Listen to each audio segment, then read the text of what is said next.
கோபத்திற்குரிய ஒரு வார்த்தை அல்லாஹ் சொல்லக்கூடியது. குரான்லயே மூன்று சூறா தான் அல்லாஹுடைய கோபத்தின் வெளிப்பாடாக இருக்கக்கூடிய வயல் என்கின்ற வார்த்தையை கொண்டு ஆரம்பிக்கப்படுது. ஒன்று இந்த வயலுள்ளி குலி ஹுமசத்தில் லுமசா.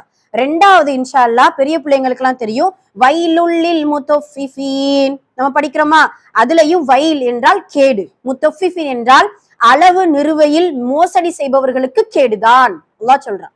மூன்றாவது துவா உங்க குட்டி பிள்ளைங்க எல்லாருக்குமே தெரியும், தப்பத் யதா அபி லஹபின் வ தப். இது என்ன அர்த்தம் அப்படின்னா அபு லஹபின் 2 கரங்கள் தப்பத் நாசமாகட்டும் அப்படின்னு அல்லாஹ் சொல்லுவான். அப்ப வயல் என்கின்ற வார்த்தை வந்தாலும் தப்பத் என்கின்ற வார்த்தை வந்தாலும் அல்லாஹுடைய கோபத்திற்கான வெளிப்பாட்டைக்குரிய ஒரு வார்த்தைகள். ஆக குரான்ல இந்த 3 சூறாக்கள்ல மட்டும்தான் அல்லாஹு தஆலா இப்படி கடுமையான வார்த்தையை கொண்டு ஆரம்பிச்சிருக்கான். சரிங்களா?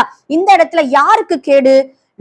ஹுமசத்தில் லுமசா, புறம் கூறி குறை பேசுகின்ற ஒவ்வொருவருக்கும் கேடுதான்.